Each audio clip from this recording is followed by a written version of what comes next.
두 절입니다. 우리 함께 같이 읽겠습니다. 시작.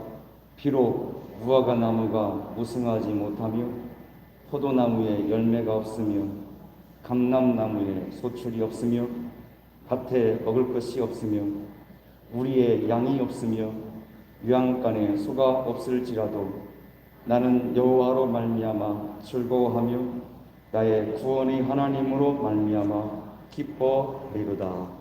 아멘. 잠시 기도하겠습니다. 하나님 아버지, 이제 순서를 따라 말씀 듣습니다. 우리의 영이 반응하게 하시고 하나님 친히 주관하셔서 전하는 자의 입술과 마음을 다스리시고 듣는 우리의 마음을 활짝 열어 옥토가 되게 하심으로 하나님 말씀이 마음 바깥으로 떨어지지 않도록 도우시고 주의 영께서 온전히 지켜 주옵소서. 예수님의 이름으로 기도 올리옵나이다. 아멘. 오늘은 기쁨을 위해서라면 전쟁이라도 라는 제목으로 하나님 말씀 전하겠습니다. 제목에 전쟁이라는 단어가 들어가 있어서 거북스러울 수 있겠습니다만 말씀을 끝까지 들으시면 저 단어를 왜 썼는지를 충분히 이해하시리라고 생각이 듭니다. 그러니 마음을 좀 펴시고 끝까지 들어주시기를 바랍니다. 오늘 여러분의 기분은 어떤 상태입니까? 그림을 보시면 활짝 웃는 기쁨입니까? 아니면 두 번째 슬픔입니까? 아니면 세 번째 그냥 시무룩합니까? 이 셋 중에 하나는 있을 것인데 여러분은 과연 지금 기쁨이 넘칩니까? 아니면 슬픔 중에 있습니까? 아니면 시무룩합니까?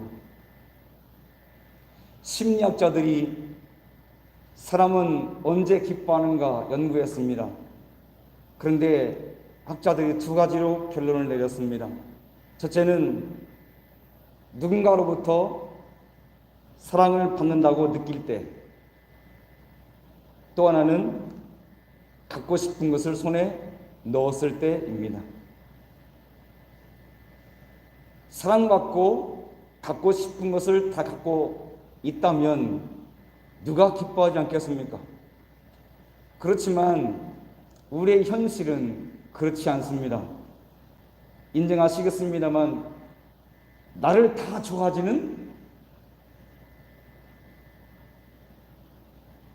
부정하고 싶지만 저를 다 좋아하지는 않으시잖아요.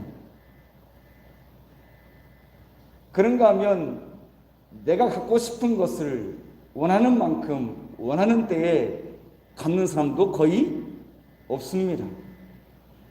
현실이 그러니 기쁨보다는 슬픔이 더 많은 듯 합니다. 그런 맥락이라면 오늘 하박국 선지자가 무화과 나무가 무성하지 못하며 포도나무 열매 없으며 감람나무에 소출이 없으며 밭에 먹을 것이 없으며 우리의 양이 없으며 유황간에 소가 없을지라도 기뻐한다는 것은 매우 비현실적입니다.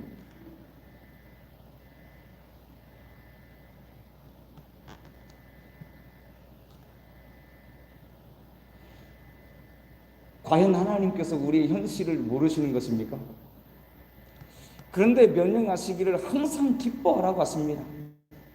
오늘 성령의 열매 두 번째 희락에 대해서 살펴보려고 합니다. 희락 곧 기쁨입니다. 과연 하나님은 우리의 현실을 모르시고 무시하시면서 기쁨의 열매에 맺으라고 하시는 것인가? 그것도 항상입니다. 만약 불가능한 명령이라면 하나님께서 하실 리가 없을 것입니다. 뒤집으면 가능하기 때문에 이 명령을 하신 것이죠. 그렇다면 우리는 묻게 됩니다. 어떻게 하면 기쁨이란 열매를 맺을 수 있을 것인가? 첫째, 기쁨의 대상을 수정하시기 바랍니다. 이 하박국 선자가 활동할 당시에는 기쁨이라는 것은 도저히 상상할 수 없는 상황이었습니다. 하나님을 믿지 않는 사람들이 득세했습니다. 불의한 방법으로 살아도 더 잘 살고 아무 처벌도 받지 않는 세상이었습니다. 오히려 하나님의 방법대로 사는 사람들이 손해를 보고 고통을 겪었습니다. 특히 이 본문의 배경은 이스라엘 백성들이 무자비한 이방의 나라에 침략을 당하고 상상할 수 없는 고통을 겪는 시절에 썼습니다. 물론 이스라엘이 하나님을 벗어났기 때문에 그 징벌로 당하는 것이긴 합니다만 어쨌든 이스라엘은 곤경에 빠져 있습니다. 좌우사방 기뻐할 만한 것이 아무것도 없습니다. 얼마나 그랬으면 하박국 선지자가 이것도 없고 저것도 없다고 했겠습니까? 사방을 찾아봐도 기뻐할 만한 이유가 하나도 없는 것이죠. 그런데 선지자가 지금 기뻐한다고 합니다. 무엇 때문이죠? 누구 때문이죠? 여호와 하나님 때문에 기뻐한다고 합니다. 좌우사방 없는 것 투성이지만 여호와 하나님 때문에 기뻐한다고 합니다. 그러니까 하박국 선지자의 고백이 비현실적이라고 제가 속에서 말씀을 드렸습니다만 매우 현실적인 것이죠. 중간에 조심히 곤란해요. 앞뒤가 다 사라지니까. 여호와 하나님 때문에 기뻐한다는 이 하박국 선지자의 고백은 매우 현실적이에요. 여러분 물어봅시다. 자녀 여러분은 부모님이 기쁨입니까? 부모님이 가지고 계신 경제적 능력이 기쁨입니까?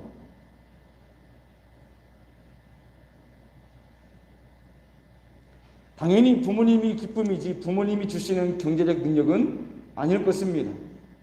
물론 엄마 찬스, 아빠 찬스 쓰는 것 좋은 일이죠. 하지만 그렇다고 해도 부모님이 기쁨이지 그 외의 것은 기쁨이 아닌 겁니다. 부모 여러분 묻고 싶습니다. 여러분의 기쁨은 자녀입니까? 아니면 자녀가 가져오는 성적표입니까? 당연히 자녀가 기쁨입니다. 하지만 속으로는 그래도 좋은 성적표를 가져오는 것도 기쁨이라고 대답하실 것입니다. 물론 좋은 성적표 가져와야 합니다. 그러나 그럼에도 불구하고 자녀가 부모의 기쁨입니다. 그렇습니까? 그러면 또 묻고 싶습니다. 정말로 그렇게 대답하십니까? 이런 통계는 어떻게 생각하십니까? 제가 최근 통계를 찾아도 없어서 2008년부터 2012년까지 통계를 가져왔습니다. 조사에 의하면 그 기간 동안 극단적인 선택을 한 학생이 총 723명이었습니다. 놀라지 않으시죠? 요즘 하도 죽는 사람 많아가지고 723명이 극단적 선택을 했는데 학생들이에요. 근데 더 놀라운 것은 그 중에 성적 비관으로 84명이 자살을 했습니다. 성년이 아닙니다. 학생입니다. 더 놀라운 것이 있습니다. 그 84명 중에 초등학생도 있습니다. 그 아이들이 무엇을 알아서 극단적인 선택을 했겠습니까? 인생사가 괴로워서요? 자기가 사랑하던 여인이 떠나서요? 그럴 리가 없잖아요. 초등학생이 극단적인 선택한 이유가 무엇이겠습니까? 부모가 자기 때문에 기뻐하는 것이 아니라 자기가 들고 온 성적표에 의해서 부모님의 인상이 찌그러지든 우등하다는 것이죠. 그러니 그것이 자극되어서 그는 극단적인 선택을 하는 것입니다. 여러분, 부모의 기쁨은 자녀지 그 자녀가 가져오는 성적표는 아닌 것이 틀림이 없습니다. 그렇다면 또 묻고 싶습니다.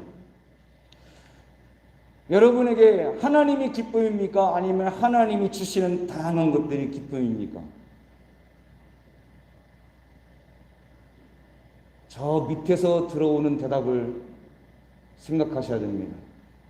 정답 말씀드린 게 아닙니다. 여기서 알리고 있는 정답 말고요. 여기서 말하고 있는 그 심중에 있는 대답을 들으셔야 합니다. 나는 과연 하나님을 기뻐하는가? 아니면 하나님이 주시는 다양한 것들을 기뻐하는가? 이 대답이 우리의 삶을 좌우합니다. 느헤미야 선지자는 느헤미야 8장 10절에서 이렇게 말했습니다. 시작. 여호와로 인하여 기뻐하는 것이 너의 힘이라 하시니라. 누가 기쁨이라고요? 여호와 하나님의 기쁨이라는 겁니다. 그것이 우리의 힘이라고 말합니다. 정말로 아멘입니까? 그러면 시편 16편 11절 보겠습니다. 시작. 주께서 생명의 길을 내게 보이시리니 주의 앞에는 충만한 기쁨이 있고 주의 오른쪽에는 영원한 즐거움이 있나이다. 아멘. 역시 시편기자도 고백합니다. 주님께 나의 기쁨이 충만한 기쁨이 있습니다.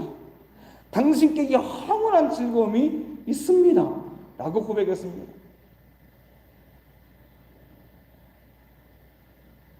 그 하나님이 어디 계십니까? 천국에 계시죠. 그럼 또 물어보시죠.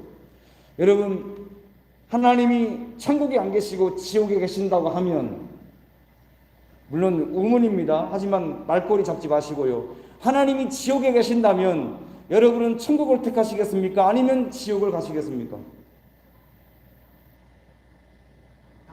어려운 질문인가요? 다시 여쭤보죠. 하나님이 계신 지옥에 가겠습니까? 아니면 천국에 가겠습니까? 천국은 파라다이스 다 있어요. 나쁜 건 없고 좋은 것만 다 있어요. 근데 딱 한 분 안 계셔. 하나님이 안 계셔요. 그럼 어디 가겠습니까?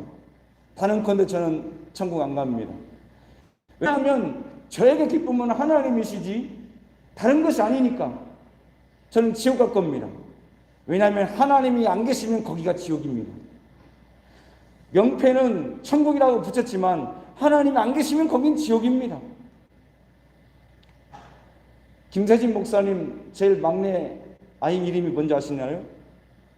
제가 제 아내로부터 배웠어요. 김로현 맞지요? 로현이가 엄마 등에 엎여 삽니다. 근데 그 아이를 저 잠옷실에 놓고 잠옷실에다가 분유 빵빵하게 넣어놓고 아이스크림 넣어놓고 과자 넣어놓고 기저귀 넣어놓고 그리고 좋아하는 핸드폰 게임 넣어놓고 다 넣어놨습니다. 그리고 엄마만 없습니다. 그럼 로인이가 희낙낙거리면서 엄마 찾지 않고 즐거이 놀겠습니까? 제 경험상 아들 둘 키웠는데요. 아무리 저기다가 다 놔도 혼자 있다는 것을 아는 순간 그것은 다 의미 없음입니다. 엄마가 들어오는 순간 엄마를 향해서 달려옵니다. 그것이 엄마가 기쁨의 대상인 것을 증명하는 겁니다. 여러분, 하나님의 기쁨입니까? 아니면 하나님이 주시는 것들이 기쁨입니까?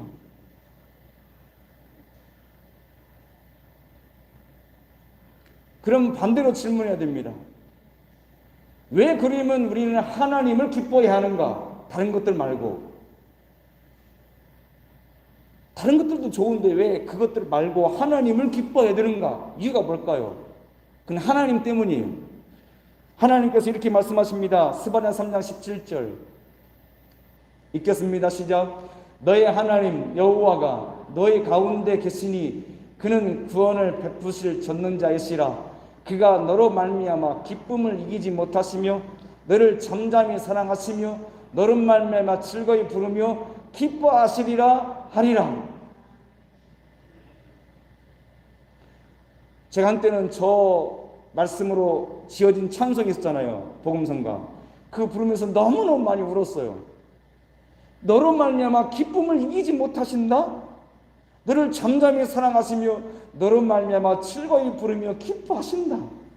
여러분, 우리가 하나님께 갖다 드린 것이 무엇입니까? 설령 갖다 드렸다 할지라도 그것이 무슨 가치가 있습니까? 그런데 하나님께서 말씀하시는 거예요. 나 그거 상관없이 너를 기뻐해.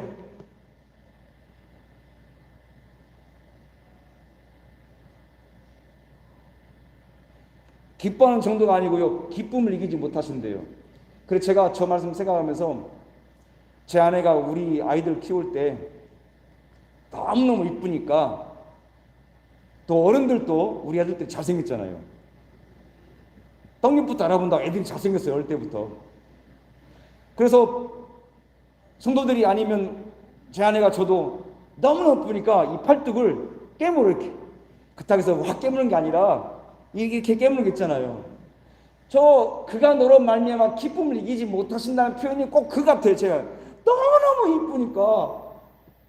여러분, 제 아이들이 2살짜리 1살짜리가 무슨 엄마한테 뭘 가져왔겠어요? 아빠한테 가져왔겠어요? 아무것도 없어요. 그냥 그대로 기쁨이 드는 거예요. 그런데 왜 우리들은 하나님의 기쁨이 되지 못하고 하나님이 주는 것들에 대해서 기뻐하거나 슬퍼하거나 그래서 일희일비하는 걸까요?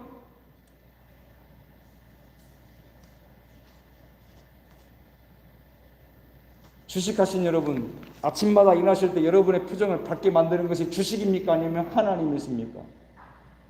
저는 주식하지 않으니까 그 기쁨을 알 수 없는데, 많은 사람들의 인상을 찡그리게 하는 것이 주식 오르락내리락 하는 거 아닌가요?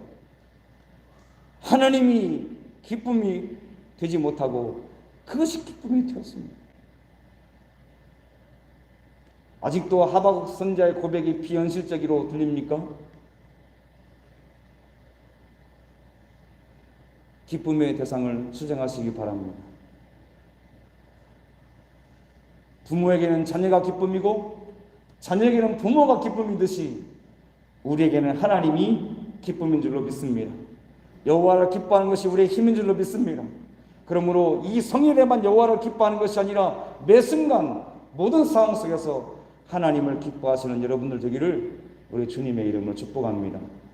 두 번째, 구원의 기쁨을 잃지 마시기 바랍니다. 여러분, 이 세상에서 인간이 누릴 수 있는 가장 최고의 기쁨이 무엇이라고 생각하십니까? 저는 단언컨대 죄 가운데서 구원받은 기쁨이 최고라고 믿습니다. 그래서 복음이라고 말하잖아요. 복음 무엇입니까? 기쁜 소식. 얼마나 기쁨이면 복음이라고 했겠습니까? 이거보다 기쁜 소식은 없습니다. 불로초를 찾아 다니는 것보다 더 헛속을 겁니다. 이 구원의 기쁨 위에 다른 기쁨을 찾는다면 평생을 걸쳐도 못 찾을 것입니다. 그래서 C.S. 루이스는 책을 쓸 때 책 제목을 예기치 못한 기쁨이라고 했습니다. 전혀 상상하지 못한 기쁨. 과연 하나님이 나를 위해서 이 같은 사랑을 베푸실 수 있는가? C.S. 루이스는 이 책에다가 쓸 때 윌리엄 워즈워드의 식구 한가를 썼어요. 윌리엄 워즈워드가 쓴 식구 한 구절인데 이렇게 써 있어요. 예기치 못한 기쁨에 바람처럼 설레요. 멋지죠, 표현이요? 예기치 못한 기쁨에 바람처럼 설레요. 하나님이 자기를 사랑하셔서 아무것도 안 줬는데도 하나님 자기를 기뻐하시면서 아들을 내어줬다는 이 기쁨에 설렌다는 거예요. 구원의 기쁨이라는 겁니다.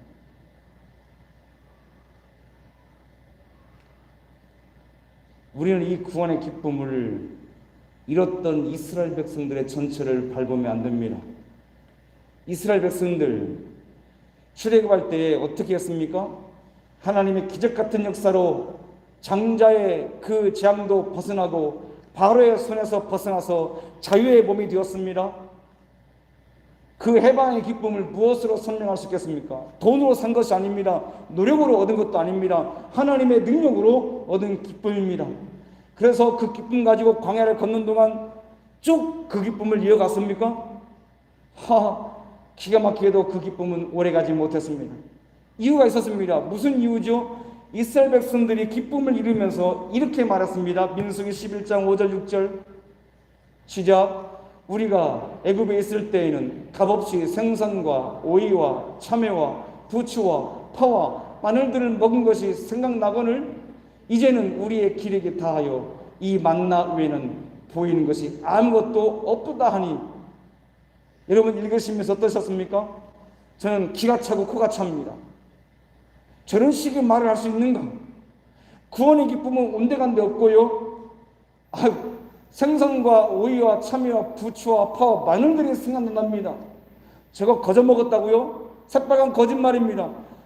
노동력을 착취당하여 얻은 것이잖아요. 공짜긴 무슨 공짜입니까? 아니었습니다. 만나 외에는 없다? 여러분 만나 여러분 드셔보셨습니까? 이스라엘 백성들 외에는 누구도 먹어보지 못하는 하나님 주신 기가 막힌 만나였습니다. 근데 그걸 먹으면서 이따위 만나밖에 없다고 합니다. 기가 찰 일입니다. 구원의 감격은 다 잃어버리고 저것 없다고 저까지도 못 먹으면 어떡하고요. 그거 없다고 불평원망하면서 애굽으로 돌아가자고 했습니다. 여러분 물어봅시다. 그런 이스라엘 백성들에게 그래 애굽으로 돌아가자 라고 한다면 돌아갈까요? 실제로는 돌아가지도 않을 사람들이에요. 그런데 저거 없다고 지금 불평원망했습니다. 구원의 감격을 잃어버렸습니다. 여러분, 구원의 감격을 잃어버리면 어떻게 되는지 아십니까? 죽습니다. 저렇게 말했던 사람들, 구원의 감격을 잃었던 사람들 가나안 땅 들어갔습니까? 다 광야에서 이슬로 사라졌습니다. 그들은 구원의 기쁨을 진정 누리지 못했습니다. 진정 구원의 기쁨을 누리려면 가나안 땅 들어갔어야 됩니다. 구원의 감격을 잃으니 다 잃는 것입니다. 건강 잃으면 다 잃는다고요? 진짜 잃는 것은 구원의 기쁨을 잃으면 다 잃습니다. 구원의 기쁨을 잃으면요, 아무리 세상 것 다 있어도 절대로 영원한 행복을 누릴 수 없습니다. 오죽했으면 시편 기자가 시편 51편 12절에서 이렇게 말했겠습니까? 읽겠습니다. 시작. 주의 구원의 즐거움을 내게 회복시켜 주시고 자원하는 심령을 주사 나를 붙드소서. 다윗의 고백이거든요. 다윗이 뭐라고 했다고요? 돈을 더 주십시오. 마늘을 더 주십시오. 생선을 더 주십시오. 한마디도 없습니다. 주의 구원의 즐거움을 내게 회복시켜 주십시오. 구원의 기쁨을 누릴 수 있도록 도와달라고 합니다. 왜요? 그거 없으면 아무리 다른 것 있어도 소용없으니까요. 구원의 기쁨을 잃으면 다 잃어요. 여러분, 한 번쯤 들어보셨을 만한 영국의 스펄전 목사님이 어느 날 펑펑 울었습니다. 그러니까 사모님이 우는 목사님을 발견하고, 여보, 왜 울어요? 스펄전 목사님이 대답했습니다. 여보, 나 큰일 났어요. 큰일 났다니까. 진짜 큰일 난 줄 알고. 무슨 일이냐고. 다른 것이 아니라 내가 십자가를 생각하는데 아무런 감동이 없어. 그래서 내 마음이 너무 아파서 우는 것이요. 여러분, 십자가 생각할 때 구원의 기쁨을 생각하게 됩니까? 예수님 떠올릴 때 마음이 벌떡벌떡 뜁니까? 그런 것으로 울어보셨습니까? 구원의 감격을 잃은 것입니다. 구원의 기쁨을 잃은 것입니다. 가끔 묻지요. 여전히 아내를 보고도 심장이 뛰냐고. 설령, 아니요, 말 잘못하면 안 되죠. 아내를 보고 심장이 뛰어야죠. 하지만 더더욱 십자가를 바라보고 예수님 생각할 때 감격하고 심장이 벌떡벌떡 뛰어야 합니다. 그거 없으면 진짜 문제인 겁니다. 진짜 아닙니다. 그러면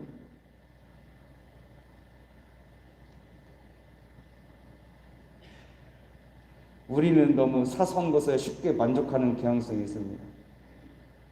예수님 없어도 돈 있으면, 예수님 없어도 다 있으면 되는 것으로.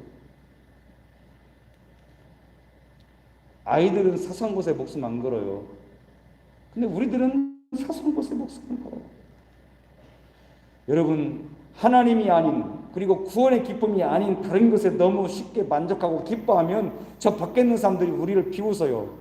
야, 너나 나나 똑같이 먹을 것에 그렇게 흥분하고 그렇게 즐기는 것에 흥분하냐? 다를 바가 없잖아요. 우리가 너무 가벼워 보이잖아요. 품격이 없어요. 그러면 신자의 품격이 무엇입니까? 신자의 품격은 그거 없어도 옛날 선비처럼 고기 안 먹었는데 일을 쓰시고 비가 와도 이렇게 발자국을 걷는 것이 그의 품격이잖아요. 신자의 품격은 그거 없어도 하나님 때문에 기뻐하고요. 천국 가는 구원의 기쁨, 하나님 아버지라 부르는 기쁨 때문에 기뻐하는 것, 그게 신자의 품격이에요. 그래서 예수님께서 제자들에게 이렇게 말씀하십니다. 제자들이 어느 날 전도여행 갔다 왔습니다. 갔다 오면서 막 뛰어왔습니다. 예수님, 예수님, 우리가 주님의 이름으로 귀신이 나가는 것을 보았습니다. 여러분, 귀신 만난 사람 봤어요? 저는 그런 경험이 있어요. 귀신 들렸는데 제가 가니까요, 단번에 알아보더라고요. 목사님 오셨다고. 꼼짝 못 하더라고요. 아, 신기했어요. 저도요. 예수님 제자들이 왔습니다. 그 기뻐하니까 예수님 이렇게 말씀하시죠. 누가복음 10장 20절 시작. 그러나 귀신들이 너희에게 항복하는 것으로 기뻐하지 말고 너희 이름이 하늘에 기록된 것으로 기뻐하라 하시니라. 무엇을 기뻐하라고요? 신기한 것 본 것 기뻐하지 말고요, 하늘의 그 생명책에 우리의 이름이 기록된 것을 기뻐합니다. 주식 올라갔다고 기뻐하지 말고요, 여러분이 사시는 집값 올라갔다고 기뻐하지 말고요, 진짜 기뻐할 것, 내가 하나님의 나라에 등록되어 있다는 것. 사랑하는 여러분, 구원의 기쁨을 잃지 마시기를 우리 주님의 이름으로 축복합니다. 세 번째, 그 기쁨을 위해서 처절하게 싸우시기 바랍니다. 여러분, 항상 기뻐하라고 명령하신 이유가 무엇입니까? 저절로 안 되기 때문입니다. 그냥 가만히 있어도 기쁨이란 열매를 맺을 수 있기 때문에, 그렇다면 명령할 이유가 없죠. 안 되기 때문에, 쉽게 안 되기 때문에 명령하시는 겁니다. 순종하라고. 24시간 365일 항상 기쁨을 유지한다는 것은 매우 어려운 일이에요. 우리가 육체를 입고 있기 때문이죠. 그러나 명령을 지켜야 합니다. 기쁨의 열매 맺어야 합니다. 그것을 위해서는 싸워야 합니다. 싸워야 한다는 것은 동네 사람들과 싸우라는 싸움 딱 되라는 말이 아닙니다. 부탁드립니다. 동네 가져서 싸움쟁이 되지 마세요. 왜 동네 가져서 싸움 딱 되십니까?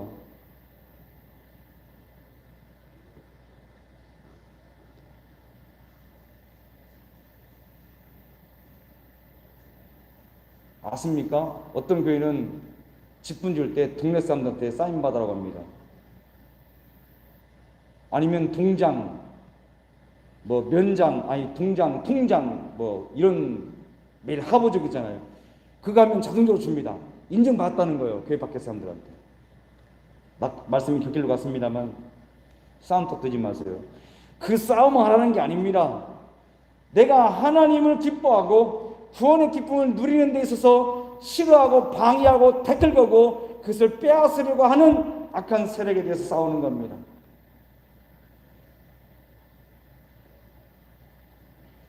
사소한 것에 만족하고 이 기쁨을 잃지 않기 위해서 싸우지 않는 것 때문에 우리는 기쁨의 열매를 맺지 못하는 겁니다. 그래서 플래너리 오코너라는 사람, 주교인데요, 이미 죽은 사람이겠죠. 주교가 이런 말을 했습니다. 읽겠습니다. 시작. 기쁨을 추구하는 것은 매우 위험하기 때문에 이를 악물고 완전 무장을 하고 임해야 한다. 기쁨은 절대로 자동적으로 얻어지지 않습니다. 이를 악물고 죽기 사기로 싸워야 얻을 수 있는 것입니다. 그래서 제가 자주 인용하는 존 파이퍼 목사는 하나님을 기뻐할 수 없을 때라는 책에서 그리스도의 삶에는 호전적이고 폭력적인 경향이 있다고 했습니다. 저 호전적이고 폭력적인 것은 동네에 가서 싸움 닥터라는 말이 아닌 거 아시죠? 그러면서 덧붙이기를 이 책에다가 기독교는 전쟁이다. 누구와의 전쟁이며 무슨 전쟁입니까? 기쁨의 열매를 잃지 않게 한 싸움이고 그 유명의 모든 세력들이 내 기쁨을 빼앗으려고 할 때에 목숨 걸고 싸운다는 거예요. 그래서 사도 바울은 나는 선한 싸움을 싸웠다고 했고 히브리서 기자는 피 흘리기까지 싸우라고 했습니다. 무엇을 위해 싸운단 말입니까? 기쁨을 잃지 않기 위해서. 하나님은 우리를 영적 군사로 부르셨습니다. 싸워야 합니다. 구원의 기쁨을 잃게 하고 사소한 것에 쉽게 만족하게 하는 그 모든 유무의 세력들에 대해서 전쟁을 선포하시기 바랍니다. 오늘부로 나는 싸움을 한다. 누구와 무엇과 싸웁니까? 무엇을 위해 싸웁니까? 남편과 싸우지 마시고요, 자녀들과 싸우지 마시고요, 내 기쁨을 빼앗으려고 하는 그것, 우리의 적입니다. 사소한 것에 쉽게 만족하려고 하는 그 경향성도 우리의 적입니다. 그것과 오늘부터 싸우십시오. 패배주의를 벗어나서 기독교 희락주의로 나가십시오. 그럴 때 하나님께서 기뻐하신 열매를 맺을 수 있을 것입니다. 물론 하나님의 전신갑주 주신 이유가 여기 있습니다. 하나님의 전신갑주 왜 주셨습니까? 그 싸움을 위해서 싸우라고, 그것을 쟁취하라고 우리에게 주신 것입니다. 그러므로 삶의 환경이 하박국 선지자처럼 없는 것 투성일지라도 우리는 기쁨 열매를 맺을 수 있음을 믿으시고 부디 이 순간부터 전쟁을 선포하시고 싸워서 기쁨의 열매를 맺으시기를 주님의 이름으로 축복합니다. 말씀 맺습니다. 기쁨은 반드시 신자가 맺어야 하는 열매입니다. 안 맺어도 되는 열매는 없습니다. 맺어야 합니다. 그렇게 하기 위해서는 기쁨의 대상을 수정하십시오. 여호와 하나님을 기뻐하시기 바랍니다. 그리고 구원의 감격을 잃지 마시기 바랍니다. 그 무엇과도 사소한 것과도 바꾸지 마시고 구원의 감격을 누리십시오. 그 외의 기쁨은 청량음료 같아요. 아무리 많이 먹어도 해결할 수 없어요. 갈증을 풀 수 없어요. 다른 기쁨은 그렇단 말입니다.